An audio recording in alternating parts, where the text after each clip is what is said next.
Bonjour à tous, Magali, fille de Lune Tarot, j'espère que vous allez bien. Nous voici là parce que c'est le week-end, on va aller voir les énergies de ce samedi et de ce dimanche, après ce vendredi 13 qui, j'espère pour vous, a été fort joyeux parce qu'il avait l'air d'être plein de positivité. J'ai pris ce nouveau jeu, le Tarot Kawaii, et merci Céline qui m'a envoyé ces jeux qu'elle n'utilisait plus. Alors, je ne l'ai pas encore utilisé ce jeu, alors que j'en ai utilisé d'autres qu'elle a envoyé aussi, parce que vous allez voir, c'est une imagerie très manga, mais doux, très... c'est celui-là. Et donc, je me suis excusée déjà de ne pas l'avoir utilisé quand je l'ai pris, parce que là, je suis en envie de jeu, et j'essaie de me retenir, hein, quand même. Et puis, donc je lui ai demandé, je lui ai dit comment ça va au jeu, qu'est-ce que je pourrais faire pour t'aider, et j'ai eu la carte du 2 de coupe, donc ça va bien, je suis bien, et la carte du cavalier d'épée à l'envers, je ne sais pas, et puis après j'ai demandé qu'est-ce que je dois prendre en considération quand je t'utilise. On a eu la carte du 4 de bâton à l'envers, la carte de l'arcane sans nom à l'envers, qui pour moi voulait dire ne mâche pas tes mots et ne retarde pas les choses importantes. Alors je pense qu'avec cette... Et après, je lui ai dit, bon d'accord, est-ce que c'est bien ce que j'ai compris? Et j'ai eu la carte du 10 de coupe, oui. Donc je pense qu'avec ces couleurs... Et c'est drôle parce que ça va très bien avec mon pull rose. Avec ces couleurs pastel et son imagerie très enfantine, très cute, ça pourrait être quelque chose qui nous envoie du bois. Donc on va aller voir ça, Bonjour au Tarot Kawaii. 14 et 15 septembre. Croyez, believe all is working in the best way for all concerned. Croyez bien, pensez bien que tout se passe au mieux pour toutes les personnes qui sont concernées. Des jours heureux avec Vénus pour la sociale et la finance. Et ben alors, on fait de la maille? On fait de la maille, messieurs, dames, en ce samedi. Et dimanche 15, de la chance avec Jupiter et quelque chose de très plaisant. Et un matin très plaisant avec Vénus. Des idées... Vous allez avoir des idées pour améliorer les choses. Mais ce week-end, mais vendredi, samedi, dimanche, c'est Byzance. C'est Byzance. Alors, bien sûr, le tirage du week-end, si vous voulez vous dire entre vous, ça s'appelle les vendredoses de liberté, de légèreté, de liberté. J'aime bien les deux, je crois. Vous pouvez commenter ce que vous voulez. Si vous avez, je sais pas, vous allez à une expo à Pau, et vous trouvez que vous avez du pot, alors dites-le. C'était De Vos, ce sketch. Ah, c'était Chevalier Las Palais. Oh, punaise. Mais je pense que ça venait de Vos. Il y avait quelque chose avec les trains. Bref. J'espère que vous allez bien. J'espère que vous avez la paix. J'espère que votre vision est claire. J'espère que les choses pour vous se mettent en place. S'il y en a d'entre vous qui font des ateliers de respiration, je crois que je vous en ai parlé, j'y suis allée hier, et à chaque fois ça me met dans un état... Alors c'est de l'hyperventilation, ça vous tétanise. Enfin, moi ça me tétanise. Alors j'en ai discuté avec la prof qui me disait que je devais avoir déjà un pH intérieur relativement acide. Je dis, oh, moi qui me pensais tout en douceur, voire neutre, vous voyez. Bref, parce qu'effectivement, je fais de la tétanie très très très facilement. Mais par contre, ça m'amène... Alors là, je sais pas si vous voyez dans Le Silence des Agneaux, Hannibal Lecter, il parle... Alors, ou c'est peut-être dans Dragon Rouge, je sais pas, bref. Il parle de son palais mental. Je pense que je vous en ai déjà parlé. Et moi, je suis en train de découvrir des pièces, là. C'est hallucinant. Bref, allons voir les énergies de ce 14 et de ce 15 septembre. Ce que nous avons appris, comment nous en servir. Nous avons 2 cartes pour nous y préparer au mieux. Alors, allons-y gaiement. 6 de coupe à l'envers, le passé qui est un peu présent dans les amours, dans les envies, dans les relations, dans l'émotionnel, des choses où effectivement on a presque l'impression, on se dit toujours c'était plus facile avant, c'était mieux avant, où on garde que les bons moments de choses qui ont dû aussi avoir de la difficulté. On peut souvent regarder des relations effectivement passées en se disant « Oh là là, quand même !» Alors peut-être que vous faites un comparatif ce week-end, peut-être que vous réminissez sur certaines choses en vous disant « Voilà ce que je cherche, voilà ce dont j'ai envie, voilà ce qu'on me propose. » Regardez, il est là, le 2 de coupe. Comment nous en servir? 2 de coupe, comment commence la base? Qu'est-ce qui est la base pour vous de quelque chose qui vous réveille l'émotionnel, qui vous donne envie, qui vous parle, qui vous émotionne? Le 2 de coupe, c'est vraiment quand instantanément on s'entend bien avec quelqu'un, quand instantanément on s'entend bien quelque part, on se sent bien quelque part, on va au restaurant et tout d'un coup l'atmosphère est parfaite, la serveuse est exactement au petit soin, mais de la bonne manière. Il y a quelque chose, c'est une vibe, c'est une onde de bien-être et de positivité. Et déjà, dans ces 2 cartes, ce qui nous fait le 8 ou le 4, il y a cette idée des offres et de ce qui vous a été proposé ou de ce qui vous est proposé relationnellement en ce moment. Qu'est-ce qui, parfois, vous a fait tiquer, mais vous êtes resté ou vous vous êtes dit, bon, je vais voir, je vais essayer de comprendre, ou qu'est-ce qui vous a fait vous proposer, ou vous dire, tiens, là, je tends la main. Ouh, roue de fortune à l'envers. Alors pour certains, vous êtes coincé dans le passé, c'est une évidence absolue. On a le Butler et le 10 de coupe. Waouh! Comment s'y préparer au mieux? Eh bien dites, saisissez les opportunités, sautez sur le... La première chose que j'ai eue, c'est sauter sur le premier venu. Mais allez-y, enfin. Et je pense que c'est vraiment un week-end de délectation, messieurs, dames. Même si vous avez le sentiment qu'il y a des choses que vous ne contrôlez pas du tout. Alors je pense qu'il est tout à fait possible que vous retrouviez dans des situations, des circonstances absolument abracadabrantes. Mais c'est pas possible. Mais qu'est-ce que j'ai fait au bon Dieu? C'est très certainement avec cette roue de fortune pour que vous puissiez clore un cycle. Et là, pour le coup, c'est vraiment... Alors, un cycle du passé, ça ne veut pas forcément dire que c'est quelqu'un qui revient du passé. Ça veut dire que c'est quelque chose que vous réévaluez avec les mêmes valeurs que vous aviez à l'époque, alors que vous avez changé, alors que vous êtes quelqu'un de différent, alors que c'est une personne différente qui est en face de vous. Avec ce Butler, on vous parle vraiment de comparer vos rêves à la réalité et de vous dire qu'est-ce qui, au final, m'éclate le plus avec ce 10 de coupe? Qu'est-ce qui me met le cœur en joie? Qu'est-ce qui fait que je suis dans une mare de bonheur? Quel rapport je dois avoir? Qu'est-ce que l'on doit m'apporter?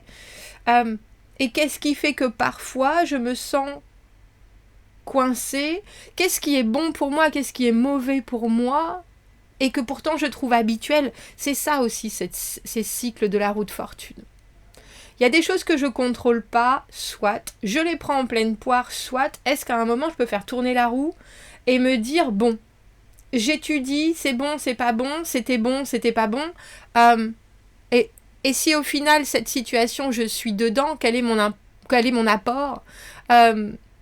Qu'est-ce que je peux faire pour changer les choses? Et le conseil, je vous ai dit, et pourtant je l'ai mélangé. Ce 4 de bâton à l'envers, il était là aussi. Ne retardez pas les choses. Ou alors, si vous avez au contraire besoin de plus de temps, prenez le temps et ne célébrez pas quelque chose qui est bancal. Oh bah du coup, il est tellement poupinou celui-là, je sais pas. Oh bah si, c'est celui-là que je vais prendre. Il est tellement poupinou. Viens là, toi. Merci. Roue de fortune à l'envers. Ce qui arrive au devant de vous, quelque chose que vous n'avez pas vu venir. C'est exactement ça. Et quelque chose dans lequel vous êtes embarqué bon gré mal gré, plutôt malgré, en vous disant waouh, ça tourbillonne, ça me fait me sentir complètement j'ai eu inacceptable. Ça me fait me sentir j'adhère pas forcément à ce qui se passe et pourtant je peux pas faire autrement. C'est parti mon kiki. Alors, attendez-vous à de l'inattendu ce week-end. Le conseil 4 de bâton à l'envers. Là, on a le 3 de bâton. Le 3 de bâton, organiser, mettre en place, regarder les choses, s'établir, avoir des bases solides. On a regardé les possibilités et puis finalement, on est parti sur une opportunité et les choses se mettent en place tranquillement. On est vraiment très actif dans cette carte du 3 de bâton parce qu'on regarde les scénarios, on se demande quel cap il faut prendre, on étudie, on planifie, on visualise, mais on fait aussi. On fait.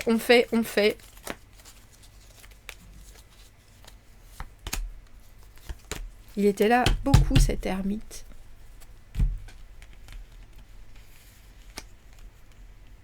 C'est drôle, pour certains, je pense que vous faites aussi la paix avec la solitude,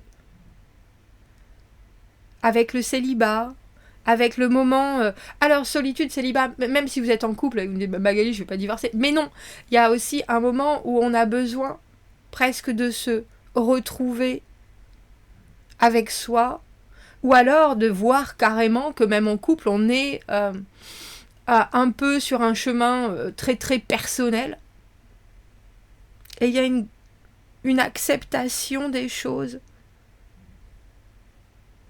Et il y a aussi, il est tout à fait possible qu'il y ait quelqu'un dans vos énergies qui soit cet ermite, le signe de la Vierge, et que cette personne vous apporte un...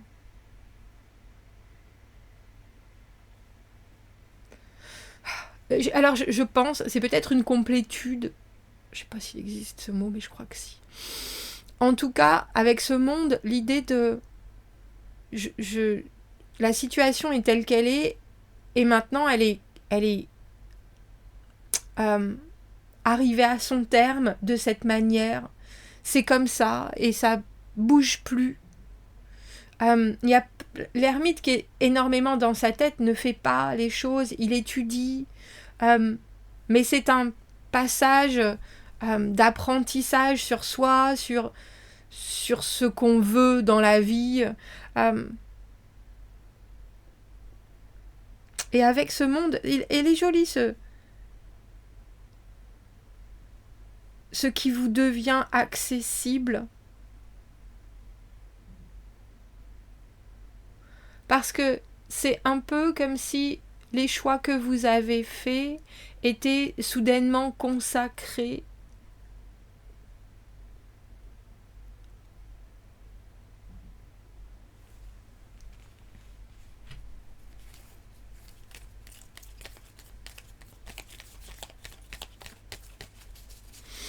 L'ermite aussi, on le sait bien, avec sa lanterne, cherche la vérité, cherche quelque chose. L'ermite est 9, la roue de fortune est 10. Quelque chose qui soudainement va lui permettre de mieux appréhender la vie, mieux appréhender. Et ça peut être une... Alors, l'ermite, vous n'êtes pas obligé de vous retrouver comme ça éternellement. Hein. Ça peut être un moment où vous vous retrouvez en pleine introspection, en pleine réflexion, parce que vous attendez quelque chose et que vous vous rendez compte qu'il y a des questions soudainement auxquelles vous avez des réponses et que vous pouvez aller les présenter au monde. Je dis ça parce qu'avec ce battleur, en général, le battleur, il est justement très réactif. Il est justement très capable de dire ce qu'il veut, d'énoncer, d'attraper, quelqu'un lui donne une information, hop, il saute dessus et rebondit, et puis les choses arrivent, les choses se concrétisent, les choses se passent. Est-ce que je pourrais juste avoir une autre carte pour notre ermite? Ça fait beaucoup quand même. On a dit une, la carte du 6 de bâton. C'est dingue, hein? Ouais, alors, j'aime bien quand elles nous font ça, les cartes, parce que je dis ça fait beaucoup. Et du coup, nous met 2 doublons. La carte du 6 de coupe et la carte du battleur. Pour certains, vous pourriez faire une rencontre ou mettre un point d'honneur. Alors, j'ai envie de dire à ouvrir votre fierté au monde. À vous présenter avec un côté qui est... infiniment battant, Et ça, c'est peut-être quelque chose auquel vous avez mûrement réfléchi. Parce qu'au final, ces cartes de coupe, elles sont dans l'émotionnel bien sûr, dans le ressenti, dans le relationnel. Quels sont mes échanges avec le monde. Et comme je vous le disais, qu'est-ce qui me fait soudainement, qu'est-ce qui me donne le sourire dans un échange, comme je vous le dis, ça peut être un endroit, ça peut être un travail, ça peut être un moment de vie. Qu'est-ce qui me paraît simple, qu'est-ce qui me paraît évident, Et on a le sentiment que là, ce week-end, il y a une situation qui vous arrive, où vous êtes obligé de faire les choses vite, vite, vite. Et après, on est là, on attend. Et soudainement, il y a de la réflexion qui vous fait vous dire, bon sang, mais j'ai quand même un cheminement qui est tout personnel, et j'en suis fort fière. Et en plus, que je regarde mes relations amoureuses ou mes relations tout court, amicales, il y a quelque chose maintenant que je suis capable de dire et de formuler d'une manière beaucoup plus précise, et ça me met le cœur en joie. Et là, je pense que si vous arrivez à faire ça, avec ce battleur, à saisir des propositions que l'on peut vous faire ce week-end d'une manière très spontanée, vous aurez le cœur en joie. Parce qu'alors que vous avez peut-être l'impression que vous êtes dans une période d'isolement avec cet ermite, il y a autre chose qui se passe dans les coulisses. Donc ne vous inquiétez pas du temps que cela prend. Et en disant ça, Magali a la tempérance dans la main, la patience, et en même temps le moment où la patience c'est bon quoi. C'est bon quoi. C'est ça le libre arbitre, comme je vous le dis souvent. Le battleur, il est capable de faire changer les choses parce que la tempérance, c'est la guérison, c'est la modération, la pondération, on est là, on laisse les choses se passer. Et puis soudainement, le libre arbitre, c'est aussi de décider que zut, crotte flûte, on prend le taureau par les cornes. Vous me raconterez ce qui pour vous a été bien un virage. Je pense que c'est un virage, mais il y a aussi quelque chose avec cette roue de fortune qui vous met dans une situation qui est plus ou moins délicate. Des choses que vous n'aviez pas prévues, des choses que vous n'aviez pas... et vous êtes là, en train de vous dire, bon, maintenant que j'y suis... Ah, c'est quoi que j'ai dit? J'arrête pas de le dire depuis 2 jours, je crois que je l'ai dit dans le tirage de comment ça va se passer. Les dés sont lancés, les jeux sont faits. Il y a quelque chose avec cette idée de toute façon, c'est posé. Tout a été fait. Maintenant, il n'y a plus qu'à voir arriver le résultat. Et là, il y en a. Et surtout avec ce monde qui vous permet de conclure quelque chose. Vous me direz, racontez-moi, commentez, n'hésitez pas, abonnez-vous à la chaîne, aimez la vidéo si ça résonne. Si vous avez besoin d'un tirage privé, vous avez mon adresse email dans la petite boîte juste en dessous. Pour ceux qui continuent, où on a l'habitude de faire des tirages privés, on fait toujours de la même manière. Pour ceux qui veulent essayer, vous avez aussi le site de Filles de Lune Tarot, où vous pouvez voir comment ça se passe. À bientôt, merci beaucoup, au revoir.